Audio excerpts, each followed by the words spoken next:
Democracy is for the people, by the people, of the people. That means গণতন্ত্র হলো জনগণের জন্য। জনগণ যেটা চাইবে, বাক স্বাধীনতা সবকিছু মিলেই জনগণ। বিএনপির ভারপ্রাপ্ত চেয়ারম্যান তারেক রহমানের একটি বক্তব্য আমি খুবই প্রশংসা করছি, কারণ ওনার কথাটা যথাযথ গণতান্ত্রিক।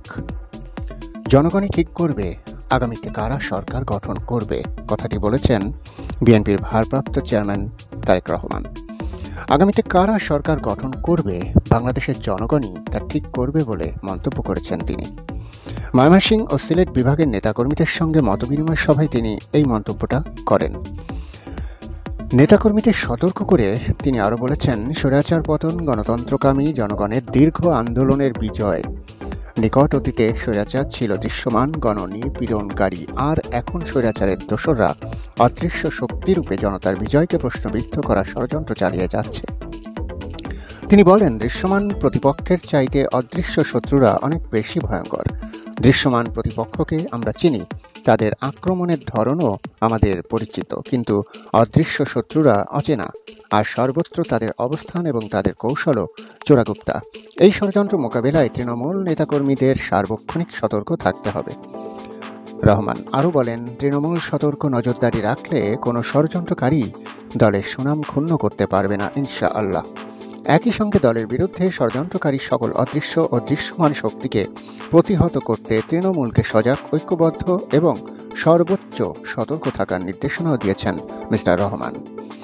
এখন তিনি যেটা বলেছেন যে জনগণই ঠিক করবে আগামীতে কারা সরকার গঠন করবে। দ্যাট মিনস জনগণের ভোটাধিকার, জনগণের ইচ্ছা, জনগণের ভোট দেওয়ার মতো একটা সাহস।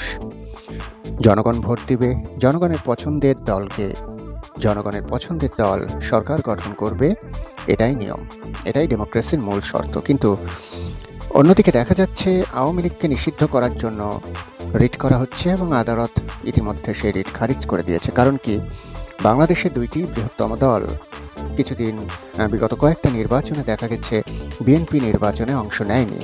সেই নির্বাচন কি গ্রহণযোগ্যতা পেয়েছে? পায়নি। তাই একটা দেশে যখন বৃহত্তম দুইটি দল আওয়ামী লীগ, বিএনপি এবং পাশাপাশি দল আছে জামায়াত ইসলাম, আরও কিছু ঐক্যজোট আছে, তো এই দুইটি বৃহত্তম দল নির্বাচনে অংশ নিলে প্রতিযোগিতাও সেইভাবেই হবে। সেক্ষেত্রে জনগণের যেখানে ইচ্ছা সেখানে ভোট দেবে এবং বোঝা যাবে আসলে জনগণের পছন্দসই দল কোনটি। তবে তারেক রহমানের কথাটা সত্যিই প্রশংসার যোগ্য। তিনি বলেছেন জনগণই ঠিক করবে আগামীতে কারা সরকার গঠন করবে। That means BNP, Awami League, Jamaat Islam কে সরকার গঠন করে। তো সবাই যদি ইলেকশনে আসে, সব দলের অবস্থানমূলক একটা নির্বাচন যদি হয়, অংশগ্রহণমূলক একটা নির্বাচন যদি হয়, প্রত্যেকটা মানুষ নিঃসন্দেহে ভোট দিতে যাবে, তারা তাদের পছন্দসই প্রার্থীকে ভোট দিবে এবং সেক্ষেত্রে নির্বাচন শেষে দেখা যাবে সরকার গঠন হয়েছে এবং সরকার দেশের জন্য উন্নয়নমূলক হবে, যে উন্নয়ন দেশের সুনাম বয়ে আনবে।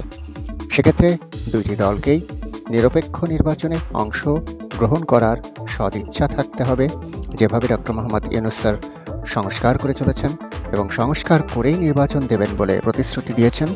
স্বদেশে নির্বাচনটা যদি অংশগ্রহণমূলক, অবাধ এবং নিরপেক্ষ হয়, সেক্ষেত্রে দেশের 18 কোটি মানুষ যাদের ভোটাধিকার আছে, নিবন্ধন আছে, তারাই ভোট দিবে এবং তাদের পছন্দসই প্রার্থীকে বেছে নেবে। কিন্তু এমন যদি হয় আওয়ামী লীগ নির্বাচনে আসলো না, শুধু বিএনপি মতো একটা বৃহত্তম দল নির্বাচন করলো এবং জিতে গেল, সেই নির্বাচন কখনোই গ্রহণযোগ্যতা পাবে না, কারণ বিগত নির্বাচনগুলোই তার উদাহরণ।